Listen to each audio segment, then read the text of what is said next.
I'm here to tell you the worst idea that you ever had in your life.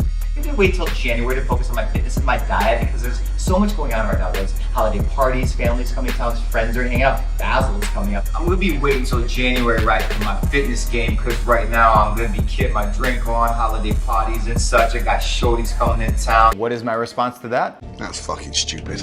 I mean, really, what is wrong with these people? So why is that stupid? Well, according to a recent survey of 2,000 Americans, over 45% of them plan on doing just that. November, December, I'm gonna have fun, I'm gonna hang out with my friends, I'm gonna go to events, I'm gonna go to parties, I'm gonna go to all the holiday things, I'm gonna drink, I'm gonna be eat merry. I'm not really gonna think about what I'm eating. I'm not gonna have a detailed regimented workout plan. This is what is going on inside the heads of most people right now.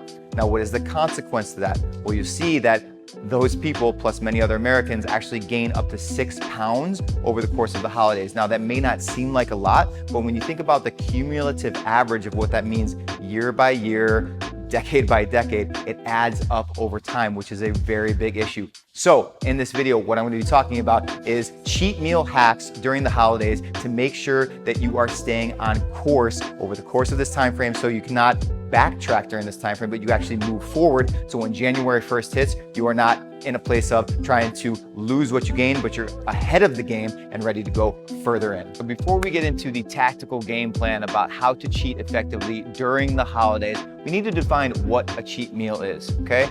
Number one, you are eating substantially more calories than you're burning in a given day. Now, if you don't know what total daily energy expenditure is, TDEE, I suggest you look that up and figure out what your total daily energy expenditure is, because this is gonna dictate whether how much you're consuming is going to be a cheat meal or not. So if your basal metabolic rate plus your workload is 2,000 calories, but you are eating meals throughout the day that are putting you in a position where you're exceeding 2,000 calories per day, you could consider that a cheat meal, okay? You're eating over what would be your allotted calories in a given day. That's number one.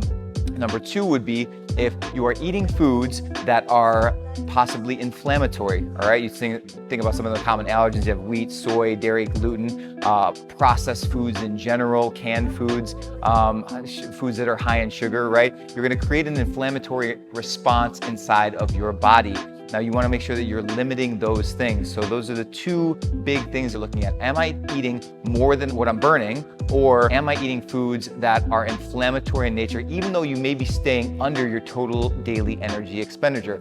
Or number three, which could be very deleterious, is it could be a combination of both of those things. All right, so now that we have a framework of what cheating is, or a cheat meal is, or a cheat day is, now let's go into the tactical game plan of how to cheat effectively over the course of the next 7 to 8 weeks. All right, so let's go over now the 6 things that you need to be doing when it comes to cheating over the holidays. Number one is you need to make sure, very simply, that you have a plan. Our boy Benji Franklin said it best: if you fail to plan, that you should plan to fail. Again, this sounds super simple, but most people do not do this at all. All right, so what I've done here is I placed the cheat meal chart up here to help you understand exactly how many cheat meals you should have per week as you go through the holiday sequence. Now, as you can see here, the leaner that you are, the more cheats you can have per week.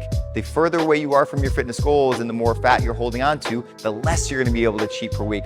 Example, when I was going through my physique competition, I was down to 4 or 5% body fat. I was cheating up to 3 to 4 times per week just to get in enough calories to make sure that I was building muscle and keeping everything on. Conversely, we have a lot of our clients that are looking to lose body fat. Their cheat meals are much less per week because they have a different goal and their body is in a different place. Number two, you wanna make sure that when you are cheating, that you start off with protein and vegetables, okay? Eat your vegetables! Eat your vegetables. This is really important, guys, because this is gonna set you up to not be in a position where your insulin spikes, where you're hungry later, and you're gonna be more satisfied overall. So the desire to eat sugary foods, to eat more, is going to be mitigated. Number three, you wanna make sure that you're taking very simple supplementation to mitigate the negative response that your body's gonna have by eating inflammatory foods or over-consuming calories. The ones that I like to stick to the best are magnesium and then also fish oil. So anywhere from about 300 to 500 milligrams of magnesium, anywhere from about 2 to 4 grams of fish oil. after you eat your protein and veggies is going to help your body process the foods that you're eating, again, whether you're over consuming or the inflammatory foods. So make sure that you are adding these things in to the cheat meals that you are taking in. Number 4 is when you are having these cheat meals, you wanna make sure that you fill your plate up and then you are done. I don't care if you're at a restaurant, you are at a family dinner gathering, make sure that you are not going back and forth to the refrigerator, to the buffet, ordering things constantly at the restaurant.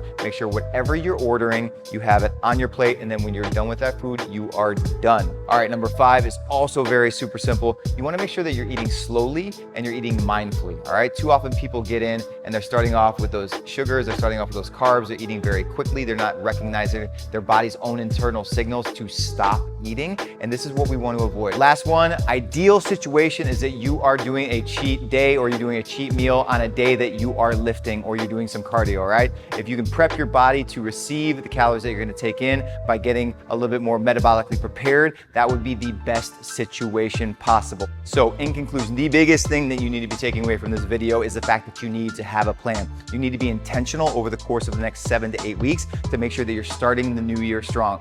Go back to step 1, figure out how many cheat meals you can have per week or per month without derailing you from your progress, and make sure you stick to that. Find an accountability partner, work with someone, get a personal trainer, sign up at AirFit to make sure that, again, you're staying on point and you're ready to start in the new year. I hope these very simple tips helped, and I will see you in the next video.